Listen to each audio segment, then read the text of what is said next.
Frequency distribution, এই হচ্ছে আমাদের টপিক।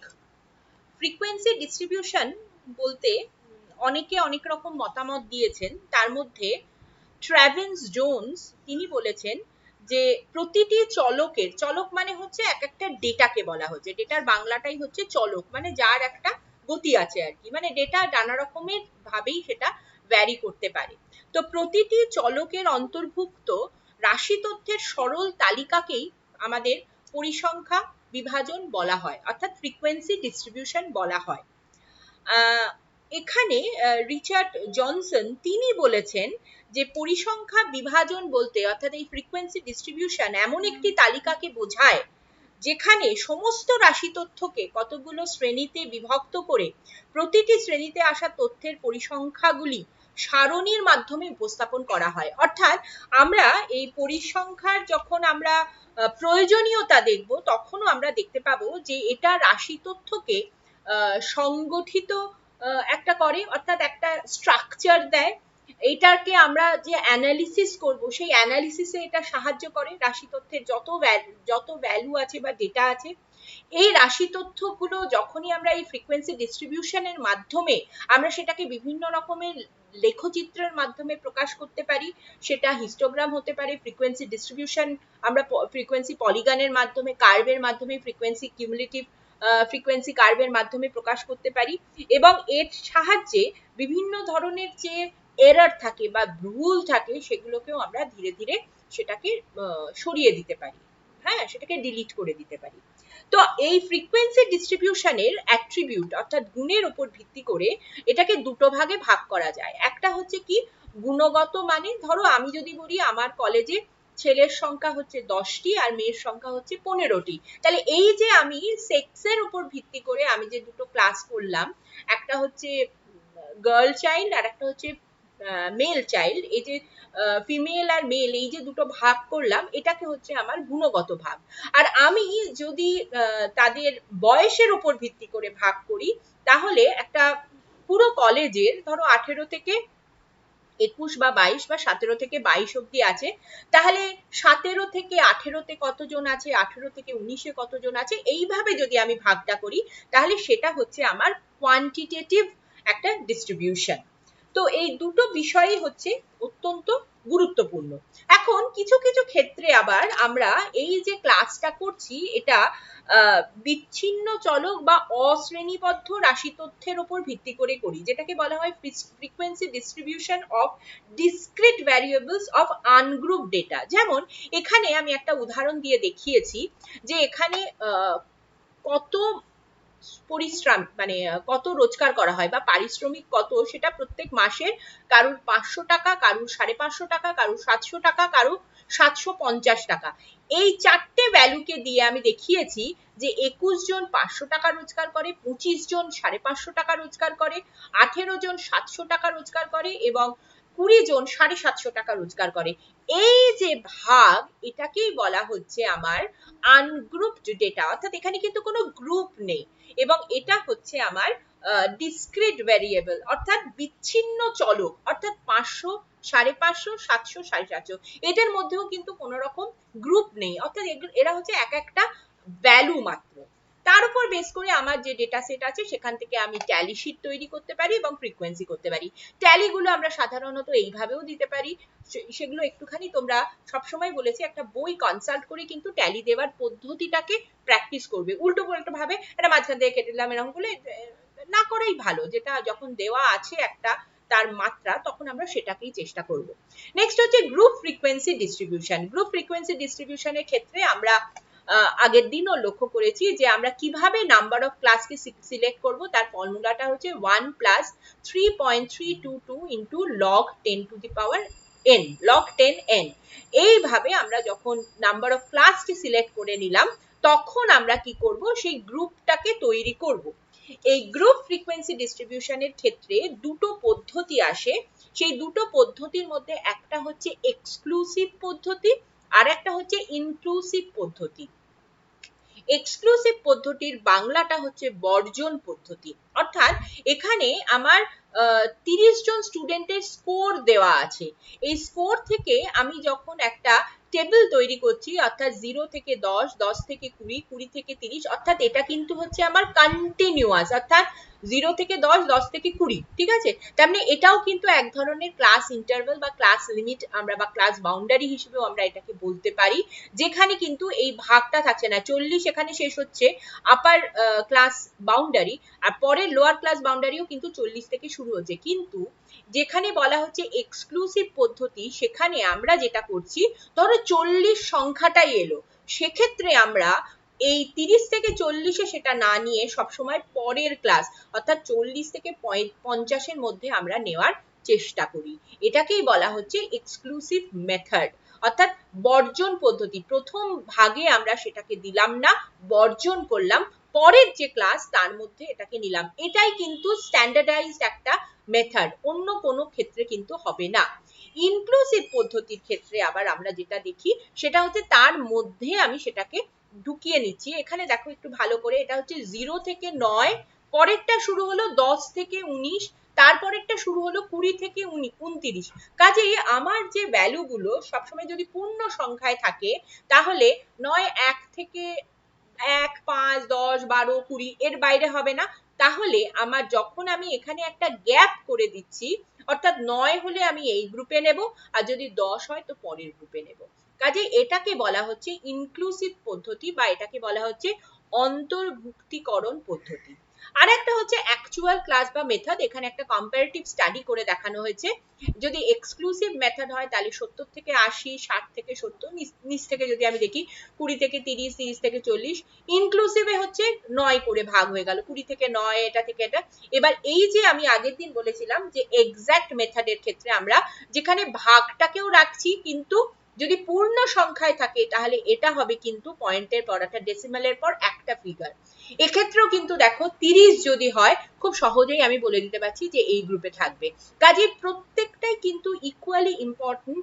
তোমার কাজ, তোমার কি ধরনের তুমি যেটা নিয়ে কাজ করছো তার উপর নির্ভর করে তোমাকে ঠিক করতে হবে আমি কোন পদ্ধতিতে আমি যেটা টেবিলটা তৈরি করব।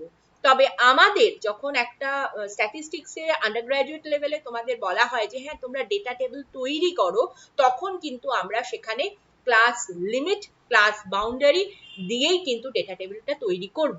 কিন্তু অনেক সময় আমার টেবিলটা দিয়ে দেওয়া থাকে, অর্থাৎ ক্লাস ইন্টারভেল এবং ফ্রিকোয়েন্সিটা দিয়ে দেওয়া থাকে, সেক্ষেত্রে কিন্তু আমাদের কোনো অসুবিধা নেই, আমরা এইভাবেই কাজটাকে নিয়ে এগোবো। নেক্সট হচ্ছে আমাদের বিভিন্ন ধরনের types of grouped frequency distribution. এবার তো এই গ্রুপিংটা তো আমরা বুঝে গেলাম যে 3 রকমের হয়। এই গ্রুপিং এর মধ্যেও কিছু হয় ওপেন এন্ড ক্লাস ফ্রিকোয়েন্সি, অর্থাৎ 10-এর নিচে। এইভাবে প্রথম ক্লাসটা শুরু হলো। আবার অনেক ক্ষেত্রে আবার দেখা যায় আমরা এটাকে বলে দিই 40-এর ওপরে, অর্থাৎ অ্যাবাভ 40। অর্থাৎ অনেক কিছু ডেটা, হয়তো কোনো একটা ডেটা আছে 100, মানে একটা আউটলায়ারে আছে। আউটলায়ার মানে হচ্ছে যে ডিস্ট্রিবিউশনটা আমার নর্মাল রয়েছে তার থেকে একটা কি দুটো আমার বাইরে রয়েছে। ধরো আমার কলেজে সিসি 1-এ সবাই নম্বর পেয়েছো 60 থেকে 70-এর মধ্যে, একজনই পেয়েছো 40। কাজে এই যে 40 এ কিন্তু আউটলায়ারে আছে, অর্থাৎ একদম বাইরের দিকে আছে। বা আমার বয়সের দিক থেকে হয়তো কেউ খুব এজেড অবস্থায় পড়তে এসেছে এবং তার বয়সটা হয়তো খুব বেশি, আন্ডার গ্রাজুয়েটেই পড়ছে, তার বয়স হচ্ছে ধরো 28 বছর। সে পড়াশোনা মাঝে অনেকদিন বন্ধ রেখেছিল, আবার সে রেগুলার কারিকুলামের মধ্যে এসে পড়াশোনা করতে চাইছে। এই যে 28 বছর তার বয়স, সেটাও কিন্তু আমার রয়েছে কোথায় না আউটলায়ার। আউটলায়ার OUTLIER, আউটলায়ার মানে হচ্ছে একদম বাইরের দিকে যে ভ্যালুটা আছে। সেরকম ক্ষেত্রে আমরা সাধারণত এই ওপেন এন্ড ক্লাস ফ্রিকোয়েন্সিটার সাহায্য নিয়ে থাকি। এখানে দেখো ফ্রিকোয়েন্সি মানে হচ্ছে আমরা যেটা আগের দিনও দেখেছি, এক একটা ক্লাসের মধ্যে কটা করে ভ্যালু, মানে ওই ডেটা টেবিল থেকে কজন রয়েছে সেটা আমরা আগের দিন ভালো করে শিখিয়ে দিয়েছি, যে কিভাবে আমরা ক্লাস বাউন্ডারি, ক্লাস লিমিট থেকে ক্লাস বাউন্ডারি ট্যালি মার্ক করে ফ্রিকোয়েন্সি বার করব। এই ফ্রিকোয়েন্সির আবার অনেক কটা ভাগ আছে। একটা হচ্ছে রিলেটিভ ফ্রিকোয়েন্সি, মানে হচ্ছে কত প্রপোর্শন। দেখো ফ্রিকোয়েন্সি যখন 5, রিলেটিভ ফ্রিকোয়েন্সি হচ্ছে এটা টোটাল 100-এর ওপর বলে, যেহেতু এটা টোটাল 100, তাহলে 100-র মধ্যে 5 কত না 0.05, আর একটা হচ্ছে 100-র মধ্যে 3 কত, অর্থাৎ তার কতটা প্রপোর্শন আছে। Relative frequency distribution is the distribution that indicates the proportion of the total number of cases observed at each score level or interval of the score value। অর্থাৎ এই যে মোটের ওপর ভিত্তি করে, মোটটা যেহেতু এখানে 100, সহজে বোঝানোর জন্য এটা দেওয়া হয়েছে, মোটটা যেহেতু এখানে 100, তাহলে এখানে রিলেটিভ ফ্রিকোয়েন্সিও হয়ে গেল কত, 100 এর মধ্যে 5 মানে কতটা, 0.05, এটা হয়ে গেল রিলেটিভ ফ্রিকোয়েন্সি। আর কিউমুলেটিভ ফ্রিকোয়েন্সি আমি আগের দিনও বলেছি যে লেস দ্যান টাইপের ক্ষেত্রে কিউমুলেটিভ ফ্রিকোয়েন্সি আমরা যাব ওপর থেকে, মানে কম থেকে, যদি এটা যেহেতু আমাদের উল্টো আছে, যেমন এইখান থেকে আমরা যোগ করতে করতে, অর্থাৎ এটা হচ্ছে 10, 10-এর সঙ্গে 5 যোগ করলাম 15, 15-এর সঙ্গে 12 যোগ করলাম 27, এইভাবে হয়ে গেল কিউমুলেটিভ ফ্রিকোয়েন্সির লেস দ্যান টাইপ। আর কিউমুলেটিভ রিলেটিভ ফ্রিকোয়েন্সিও একটা হয়, সেক্ষেত্রেও এটা অনেকটা ওই রকম, যে টোটালের ওপর, অর্থাৎ 100 মানে হচ্ছে 1, 95 মানে হচ্ছে 0.95, অর্থাৎ 100 রিলেটিভ। এখানে 100 মানে কি, এখানে কিন্তু যেহেতু সংখ্যাটা টোটাল 100, এটা 100 না হয়ে 140 হতে পারে, 150 হতে পারে, শুধু 20 হতে পারে, যাই হবে তার সঙ্গে প্রপোর্শনটা কিন্তু আমরা বার করব, তার অনুপাতটা কিন্তু বার করব, সেক্ষেত্রে কিন্তু ভ্যালুগুলো ক্যালকুলেশন করে তোমাদেরকে বার করতে হবে। তো এই হলো ফ্রিকোয়েন্সির জায়গা। ট্যাবুলেশনটাও আমরা বলে দিয়েছিলাম। ট্যাবুলেশনের একটা টেবিল শুধুমাত্র আমরা একটু শেয়ার করে নিই, সেটা হচ্ছে একটা হচ্ছে টাইটেল থাকতে হবে যে কোনো টেবিলের, তার একটা সাবহেড থাকতে হবে, ক্যাপশন থাকতে হবে, প্রত্যেকটা কলামের আন্ডারে যা যা থাকছে সেগুলোর ডেটা থাকতে হবে, সেগুলোর মানে নামাঙ্করণ থাকতে হবে, মেন বডিতে আমাদের যা যা দরকার সেগুলোকে রাখতে হবে, টোটাল থাকতে হবে, ফুটনোট দিতে হবে দরকার মতো, টেবিলটা আমরা কোথা থেকে পেয়েছি, অর্থাৎ ডেটাটা আমরা কোথা থেকে পেয়েছি, অনেক ক্ষেত্রে টেবিলটাও আমরা হয়তো কোনো পাবলিশ টেবিল থেকে নিই, সেক্ষেত্রে তার সোর্স অতি অবশ্যই উল্লেখ করতে হবে। যেটার উপর আজকে আমরা গুরুত্ব দেব সেটা হচ্ছে গ্রাফিক্যাল রিপ্রেজেন্টেশন অফ ডেটা। এই গ্রাফিক্যাল রিপ্রেজেন্টেশন অফ ডেটা মানে যে ডেটার উপর ভিত্তি করে আমরা ফ্রিকোয়েন্সি ডিস্ট্রিবিউশন টেবিলটা তৈরি করলাম, তার এবার আমরা একটা গ্রাফিক্যাল রিপ্রেজেন্টেশন দেব। যখনই আমাদের চোখের সামনে অনেক নম্বর থাকে, আমরা কিন্তু খুব সহজে সেটাকে আলাদা করতে পারি না, যে 1 থেকে 10-এর মধ্যে কতজন আছে, বা 11 থেকে 20-এর মধ্যে কতজন আছে, কিন্তু যে মুহূর্তে আমরা এই পুরো বিষয়টাকে একটা গ্রাফ বা একটা চার্টের মধ্যে দিয়ে দিই, তখন আমাদের বুঝতেও খুব সুবিধা হয় যে আমাদের কোন ভ্যালুটা কোথায় আছে বা কোন জায়গাটা বেশি কনসেন্ট্রেটেড। খুব উদাহরণ হিসেবে বলতে পারি যে আমরা একটা টিউবওয়েল হয়তো একটা গ্রামে আমরা লাগাতে যাচ্ছি, তো গ্রামের যদি আমি একটা ডেনসিটির একটা করে নিই যে এই পাড়াতে জনসংখ্যা বেশি, কাজেই পঞ্চায়েত তখন ঠিক করে তাহলে ওই পাড়াতে একটাই যখন টিউবওয়েল আমাদের গ্রামের জন্য অনুমোদন করা হয়েছে, তখন ওই পাড়া যেখানে লোক বেশি থাকে সেখানেই আমরা একটা দিই। এই যে কোথায় লোক বেশি আছে, এটা যদি আমরা একটা গ্রাফিক্যাল রিপ্রেজেন্টেশন করি, সেক্ষেত্রে কিন্তু আমাদের বিষয়টা অনেক বেশি সহজেই বুঝতে পারি। আমরা আমাদের সেম ওয়ানে কিন্তু অনেক কটার গ্রাফিক্যাল রিপ্রেজেন্টেশন শিখে এসেছি, তার মধ্যে একটা হচ্ছে বার গ্রাফ। বার গ্রাফ মানে হচ্ছে সেক্ষেত্রে আমরা একটাই ডেটা নিয়েছি, অর্থাৎ আমি যদি রিলিজিয়ন নিই বা আমি যদি কোনো ভাষা নিই, আমাদের দেশে হিন্দি ভাষায় কতজন কথা বলে, তাহলে সেই ভাষাটা বা আমাদের দেশে পপুলেশন বিগত 1921 থেকে কিরকম ভাবে বেড়েছে, তাহলে আমি এক্স অ্যাক্সিস যেটাকে আমার, সেই অ্যাক্সিসে আমি শুধু পপুলেশনের ডেটাটাকেই শো করছি, যে আমাদের 1921-এ এত, 1931-এ এত, 41-এ এত, 51 এত, অর্থাৎ এক্স অ্যাক্সিসটাই কিন্তু অ্যাকচুয়ালি আমার স্কেল। ওয়াই অ্যাক্সিসে আমি কোনো রকম স্কেল দেখাচ্ছি না, শুধুমাত্র কোন কোন সময়ে দেখাচ্ছি সেটাকেই আমি রিপ্রেজেন্ট করছি। কিন্তু হিস্টোগ্রামের ক্ষেত্রে যেটা ব্যাপার হয়, এটা হচ্ছে দু রকমের ডেটা এটাকে দেখানো হয়, অর্থাৎ এক্স অ্যাক্সিসে দেখানো হচ্ছে একটা স্কেলে এবং ওয়াই অ্যাক্সিসেও দেখানো হচ্ছে আর একটা স্কেলে, অর্থাৎ আয়তক্ষেত্র বা আয়তলেখ যেটাকে বলা হয়, এটা কিন্তু দ্বিমাত্রিক চিত্র, অর্থাৎ এর দৈর্ঘ্য এবং প্রস্থ আছে, এবং সবচেয়ে গুরুত্বপূর্ণ যেটা, যে এই দৈর্ঘ্য এবং প্রস্থের সঙ্গে এর একটা সম্পর্ক আছে, অর্থাৎ অনুভূমিক সরলরেখার উপর অঙ্কিত পরস্পর সংলগ্ন একগুচ্ছ আয়তক্ষেত্র। আয়তক্ষেত্র মানেই হচ্ছে তার দৈর্ঘ্য এবং প্রস্থ আছে, আয়তক্ষেত্র যার প্রতিটির ক্ষেত্রফল, তাহলে দৈর্ঘ্য ইন্টু প্রস্থ করলেই আমি তার ক্ষেত্রফল পেয়ে যাচ্ছি, ওই শ্রেণীর পরিসংখ্যার সাথে সমানুপাতিক, তাকেই আমরা আয়তলেখ বলি। এখানে যেমন এখানে একটা ক্লাস ইন্টারভেল করে দেওয়া আছে, এখানে ফ্রিকোয়েন্সি দেওয়া আছে।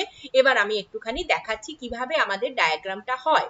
যেমন ধরো এখানে 10 থেকে 20, 20 থেকে 40, 30, 30 থেকে 40, অর্থাৎ according to the class interval আমি ওয়াই অ্যাক্সিসের ভাগটা করে নিলাম। এখানে যেহেতু প্রত্যেকের গ্যাপটাই সমান 10 করে, তাই এই গ্যাপের কোনো পরিবর্তন হলো না। আমি একটা নির্দিষ্ট স্কেলের মাপ নিয়ে এটাকে করে নিলাম। আর এক্স অ্যাক্সিসে আমি দেখাচ্ছি কোনটা, ফ্রিকোয়েন্সি। ফ্রিকোয়েন্সিতে আমার যা যা আছে আমি সেই অনুযায়ী ম্যাক্সিমাম ফ্রিকোয়েন্সি এখানে 55 দেখাচ্ছে, আমি 60 অবধি নিয়ে করে নিলাম। তাহলে 10 থেকে 20 আমার কত আছে, 12 আছে। তাহলে 12 হলে কত হবে, এই যে 10, 1 সেন্টিমিটার যদি 10 হয় তাহলে 12 মানে হচ্ছে 1.2 সেন্টিমিটার। তাহলে সেই অনুযায়ী আমি এটাকে করে নিলাম। এটা হচ্ছে 10, অসুবিধা নেই। 35, তাহলে আমি কত নেব, 3.5 সেন্টিমিটার নেব। 55, 5.5 সেন্টিমিটার। চেষ্টা করবে সবসময় 10-এর ইন্টারভেলে নেওয়া, যাতে তোমার ক্যালকুলেশনটা আর টিপে টিপে করতে হবে না ক্যালকুলেটারে, একদম দেখলেই সঙ্গে সঙ্গে মাথার মধ্যে চলে আসবে। তো এই যে আমার হিস্টোগ্রামটা হলো, এর একটা দৈর্ঘ্য আছে, এই যে এটা হচ্ছে এর দৈর্ঘ্য আর এটা হচ্ছে প্রস্থ।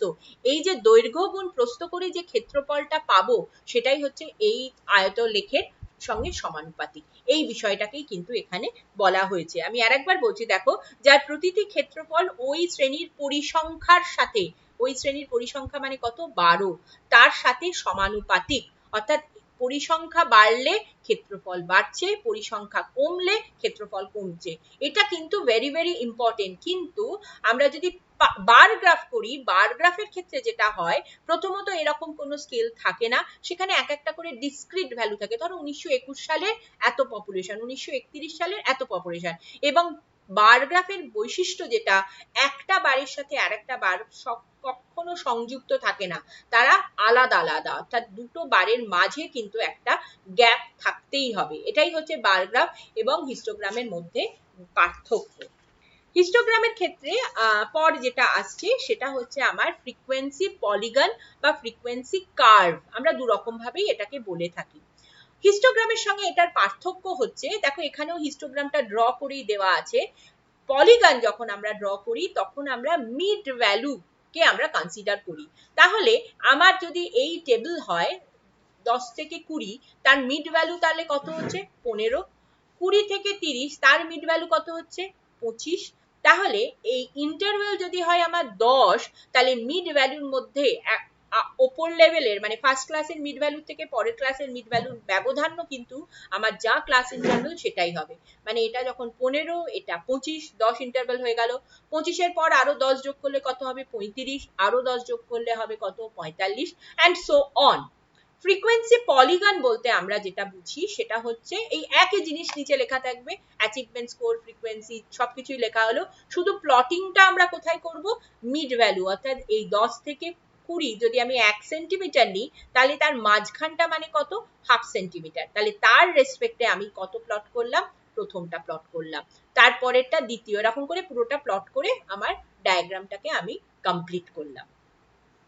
ফ্রিকোয়েন্সি কার্ভের ক্ষেত্রে আমরা যেটা করি সেটা হচ্ছে, পলিগন হলে আমরা সেটাকে স্কেল দিয়ে যুক্ত করি, ওই পয়েন্টগুলোকে এখান থেকে এই পয়েন্টটাকে স্ট্রেট লাইনে স্কেল দিয়ে যুক্ত হয়। আর যদি ফ্রিকোয়েন্সি কার্ভ বলে, ওই একই পয়েন্ট আমরা শুধু হাতের রেখা টেনে যোগ করি, এক্ষেত্রে আমরা আলাদা কোনো কিছু ব্যবহার করি না। এটাই হচ্ছে ফ্রিকোয়েন্সি পলিগন, মানে পার্টিকুলারলি পলিগন আর কার্ভের মধ্যে এই হচ্ছে আমাদের বেসিক পার্থক্য। নেক্সট হচ্ছে আমাদের কিউমুলেটিভ ফ্রিকোয়েন্সি কার্ভ। এখানে একটুখানি গুরুত্বপূর্ণ দুটো বিষয় আছে। এখানে আমার একটা হচ্ছে লেস দ্যান কিউমুলেটিভ ফ্রিকোয়েন্সি আর একটা হচ্ছে মোর দ্যান কিউমুলেটিভ ফ্রিকোয়েন্সি। সব সময় মনে রাখবে 10 থেকে 20 আমার যে ক্লাস লিমিট বা ক্লাস বাউন্ডারি যাই থাকুক না কেন, এই ওপরেরটার রেসপেক্টে এইটাকে প্লট করবে, আর এই নিচেরটার রেসপেক্টে মোর দ্যানটাকে প্লট করবে। অর্থাৎ এখানে যে অর্ডারে আছে এখানে প্লট করার ক্ষেত্রে জাস্ট উল্টোটাকে ফলো করবে। এইভাবে একটু মনে রাখার চেষ্টা করবে, করতে করতে এগুলো অভ্যেস হয়ে যায়, এর এমন কিছু গুরুত্বপূর্ণ নয়। তো 20 মানে 20-র যে দাগটা হলো, এই যে 20-র যে দাগ, তার রেসপেক্টে আমি কত প্লট করব, প্রথমটা, অর্থাৎ 12 আমি প্লট করব। আর এখানে দেখো স্কেলটা হচ্ছে আমার টোটালের উপর ভিত্তি করে, 200 হচ্ছে আমার এখানে টোটাল, তাহলে 200-র উপর ভিত্তি করে কিন্তু আমি এখানে স্কেলটা সিলেক্ট করব। আমি কিন্তু ফ্রিকোয়েন্সি হিস্টোগ্রাম এবং ফ্রিকোয়েন্সি কার্ভের ক্ষেত্রে কিন্তু স্কেলটা আমার ওই একই রকমের ছিল, কিন্তু এখানে এসে আমি টোটাল কিউমুলেটিভ ভ্যালু যেটা তার উপর ভিত্তি করে নেব, এবং ফার্স্ট প্লটটা আমি করব মোর দ্যান এর উপর ভিত্তি করে আমি লেস দ্যানটা করব, অর্থাৎ আপার বাউন্ডারির উপর ভিত্তি করে আমি লেস দ্যানটা করব, আর লোয়ার বাউন্ডারির উপর ভিত্তি করে আমি আপার মানে মোর দ্যান ক্লাস ইয়েটাকে প্লট করব। তাহলে এইটা হয়ে গেল আমার মোর দ্যানের প্লটিং, এইটা হয়ে গেল আমার লেস দ্যানের। দেখতে অনেকটা যেন সিজার বা কাঁচির মতো মনে হয়, এবং অতি অবশ্যই আমরা এখানে কিউমুলেটিভ ফ্রিকোয়েন্সি কথাটা লিখতে, এখানে অ্যাচিভমেন্ট স্কোর যা আমার ডেটাতে থাকবে সেটা লিখতে আমি যেন ভুল না করি। মোর দ্যান টাইপ লিখবো, এখানেও লেস দ্যান টাইপ লিখবো। প্রত্যেকটা যে কাজ হলো তার আমি তো আয়তক্ষেত্রের ক্ষেত্রে বলেই দিলাম। ফ্রিকোয়েন্সি পলিগনের ক্ষেত্রে আমরা কি দেখছি যে মধ্যবিন্দুর সাপেক্ষে আমার মধ্যবিন্দুর সাপেক্ষে আমার শ্রেণী সংখ্যার উপর ভিত্তি করে আমার ফ্রিকোয়েন্সি গুলো যেটা মোট ডিস্ট্রিবিউশন বা পরিসংখ্যা সেটাকে আমরা কি করছি না প্লট করছি। এখানেও আমাদের এক্স আর ওয়াই থাকছে। এখানে আর একটা বিষয়ও একটুখানি আমি বলে দিই, এই হিস্টোগ্রামের ক্ষেত্রে আমরা খুব সহজেই মোডটাকেও প্লট করতে পারি। মোড মানে কি, হাইয়েস্ট ভ্যালুটা কোথায়, কিভাবে প্লট করি, এই পয়েন্টটাকে ভালো করে মনে রাখবে, এই পয়েন্টটাকে, অর্থাৎ যেটা আমার হাইয়েস্ট হিস্টোগ্রাম মানে সবচেয়ে লম্বা হিস্টোগ্রাম হবে তার লোয়ার বাউন্ডারি, এটা তো লোয়ার বাউন্ডারিকে নির্দেশ করছে, তার সঙ্গে পরের লোয়ার বাউন্ডারিটাকে যুক্ত করব, অর্থাৎ এই পয়েন্টটার সাথে এই পয়েন্টটাকে কি করে দেবো, যুক্ত করে দেবো। আবার ওই আর একটার আপার বাউন্ডারির সাথে আগের ক্লাসের আপার বাউন্ডারিটাকে যুক্ত করে দিলাম। করে দেওয়ার ফলে যে ছেদ বিন্দুটা এলো সেখান থেকে যদি আমি একটা রেখা দিয়ে এরকম ভাবে একটা লম্ব অঙ্কন করি, যে ভ্যালুতে এটা ইন্টারসেক্ট করবে সেটাই হচ্ছে তার মোড। আমি পরের দিকে গিয়ে আরো এগুলোকে ডিটেলে আলোচনা করব যখন মিন মিডিয়ান মোডটাকে করব, কিন্তু আমার হিস্টোগ্রামের সাহায্যে আমরা কিন্তু গ্রাফিক্যালি মোডের ভ্যালুটাও কিন্তু আমরা পেয়ে যাই। ঠিক সেরকম ভাবে আমি ফ্রিকোয়েন্সি পলিগনেও যদি আমি মিন মিডিয়ান মোড মানে হচ্ছে একটা ডিস্ট্রিবিউশনের কিরকম তার বিস্তার, মানে কোথায় অ্যাভারেজ রয়েছে, কোন জায়গায় মোডাল ভ্যালুটা রয়েছে, কোথায় আমাদের ঠিক মিড ভ্যালুটা রয়েছে, মিডিয়ান মানে হচ্ছে মিড ভ্যালু, সেটা কিন্তু আমি যদি এই ফ্রিকোয়েন্সি কার্ভের ওপর যদি প্লট করি তাহলে আমরা খুব সহজেই বুঝতে পারি যে এটা ডিস্ট্রিবিউশনটা নর্মাল না নর্মাল নয়। সেটাকে দেখার জন্য, নর্মাল নয় মানে সেটাকে বলা হয় স্কিউড, তো সেই বিষয়গুলো আবার আমি যখন নর্মাল পড়াবো তখন আমি সেগুলোকে আরেকটুখানি ডিটেলে আলোচনা করব।